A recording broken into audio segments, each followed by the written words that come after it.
Anda masih di Rosi. Danantara diklaim menjadi Sovereign Wealth Fund atau dana kekayaan negara terbesar di dunia. Nilai aset yang dikonsolidasikan dari perusahaan BUMN ke dalam Danantara mencapai lebih dari 14.000 triliun rupiah.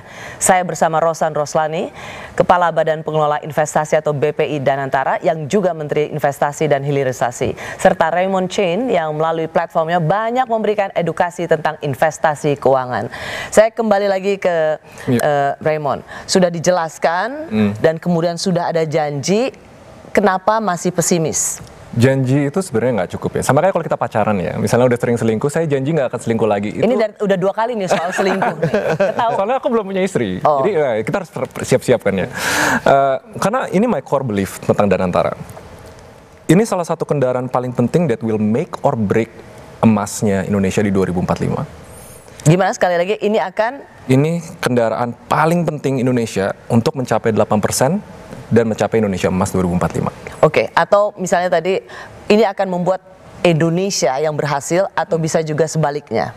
Atau kalau misalnya ini gagal, seandainya ini gagal, Indonesia kelewatan jendela bonus demografinya dan tidak jadi menjadi negara maju. Oke, jadi kamu percaya bahwa jadi secara konsep kamu tahu bahwa Danantara ini sebuah proyek yang luar biasa. Luar biasa.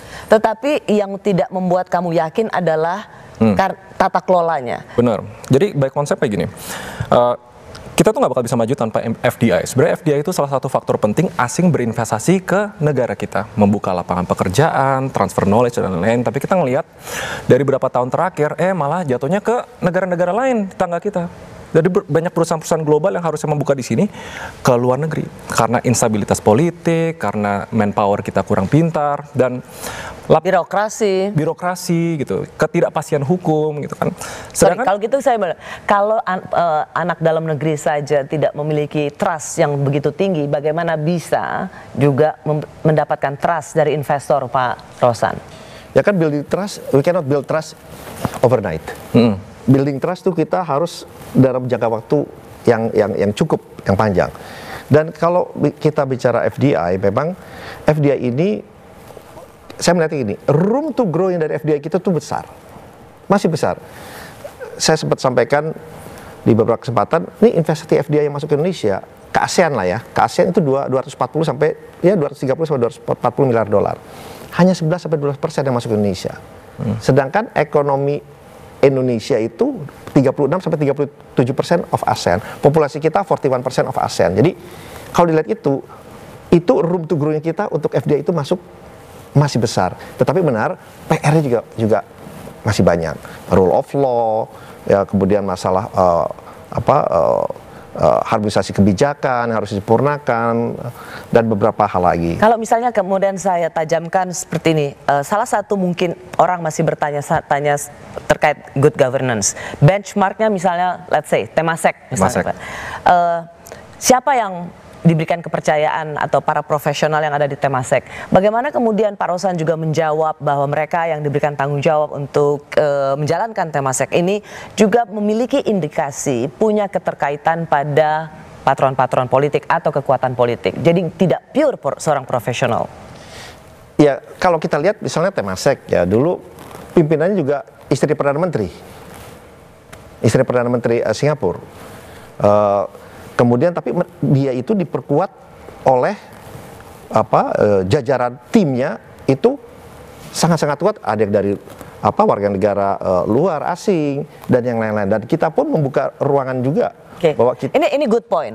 Kalau dibilang para profesional lah, istri Perdana Menteri. Kenapa bisa dipercaya? Kok ketika di sini bilang, itu kayaknya ada kaitannya dengan patron politik, atau misalnya, Pak Rosan pernah menjadi TKN, kenapa yang istri Perdana Menteri bisa dipercaya? Sementara Pak Rosan yang non-partisan, tidak punya KTA partai politik, kemudian bisa dicurigai.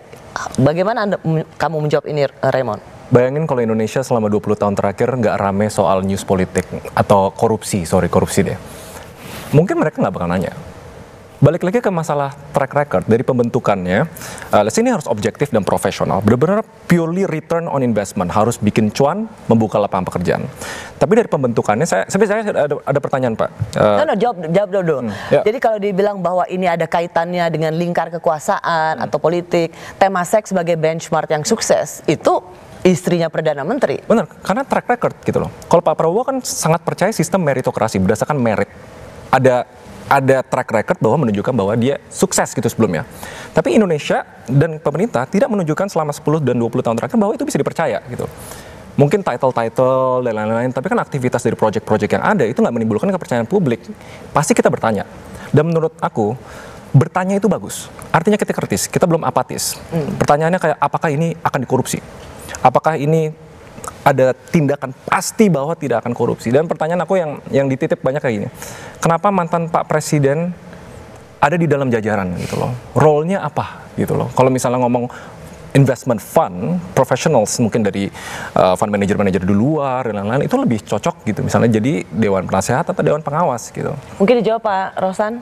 Ya memang kalau kita lihat memang ada dewan pengawas ya, ada dewan pengawas, kemudian ada dewan penasehat, ada global advisors juga, yang dimana itu nanti terdiri dari prominent orang-orang yang reputable dari seluruh dunia, itu juga ada. Kemudian memang Bapak Presiden ingin mengajak Pak mantan Presiden itu untuk melihat langsung kenapa. Ada Pak SBY, ada Pak Jokowi, sebenarnya Bu Megawati juga diajak. Karena beliau melihat ini adalah tanggung jawab yang besar. Dan semua mempunyai rasa ingin memiliki. Jadi ya why not gitu. Kalau dengan pengalaman why not, Raymond? Gitu. Soalnya good governance itu dengan prinsipal meminimalisir resiko untuk terjadinya tidak profesional. Good governance kan ada resikonya kan. Kalau misalnya dari jajarannya udah ada kepentingan pribadi, politik, atau partai, atau belum lagi soal role regulator dengan operator gitu misalnya. Itu kan ruang, celah untuk terjadinya penyimpangan. Pure good governance adalah meminimalisir segala macam ruang untuk tidak adanya celah untuk terjadi persimpangan gitu. Sama kayak kalau selingkuh, jangan kasih dia jalan 3 kali. Tapi benar kan, secara logika begitu kan. Jadi jangan memberikan ruang supaya terjadi penyimpangan. Iya. Tadi Anda mengatakan ada regulator sekaligus eksekutor. Pak Rosan, bagaimana menjawab bahwa menteri juga menjadi kepala BPI atau juga wakil menteri BUMN juga Danantara? Bagaimana menjawab misalnya regulator sekaligus eksekutor juga dalam satu wadah di mana ini sungguh-sungguh diharapkan sangat profesional? Kita kan tadi disampaikan dikeluhkan masalah birokrasi yang lambat, yang berbelit dan yang lain-lain. Nah, kalau dilihat bahwa ini saya menteri investasi dan Danantara ini adalah tujuan utamanya investasi. Latar belakang saya 25 tahun investasi, iya pernah saya jadi dubes di Amerika Serikat juga. Tetapi ini adalah hal yang bukan yang bertolak belakang. Jadi roadmap kita yang sudah kita jalankan, ya, yang kita sudah cadangkan, misalnya dari investasi apa sih prioritas kita, bagaimana kita ingin menarik investor asing. Nah, sekarang kita juga ada Danantara, yang dimana kita sekarang tidak hanya berbicara ke mereka, misalnya di Kementerian Investasi, ayo investasi di FDI, ini opportunity-nya, ini kesempatannya, tetapi saat bersamaan kita juga bilang, kita bisa investasi bareng juga dengan you. We put skin of the game gitu. Jadi itu akan menimbulkan kepercayaan juga kepada mereka. Dengan harapan apa? Ya FDI juga makin meningkat. Karena kalau kita taruh dana juga, ya mereka juga percaya pemerintah Indonesia juga taruh dana gitu. Jadi itu yang coba kita ciptakan supaya tidak lagi terjadi silo-silo. Tetap dengan menjaga keprofesionalan kita masing-masing gitu. Jadi menurut saya ini adalah suatu yang saling komplementari, saling sinergi begitu. Raymond? Ya, saya tetap mungkin dengan pertanyaan pertama sih Pak, masih belum terjawab mungkin ya. This project is too big to fail. Ya. Ini saya punya harapan besar banget. Project ini saya nggak boleh gagal. Nggak boleh gagal dan nggak bisa gagal. Kalau dia gagal, we will miss our window untuk menjadi negara maju. bonus demografi ini sangat-sangat tight waktunya. Orang produktif tapi tidak bisa bekerja. Dan kedaran investasi itu salah satu yang paling tepat untuk membuka lapangan pekerjaan. Jadi benar soal Danantara bisa jadi anchor di mana nanti FDI bakal ngucur bareng gitu misalnya.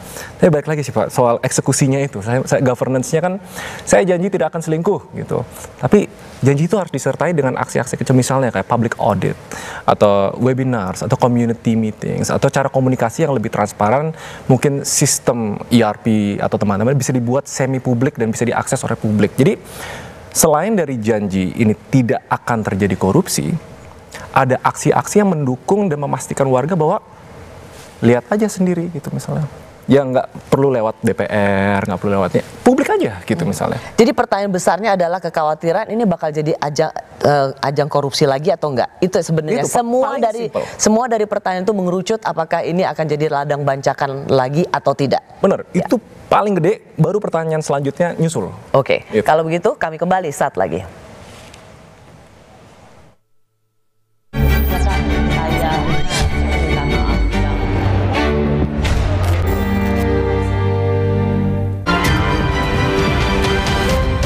Kompas Update dipersembahkan oleh Diabetasol.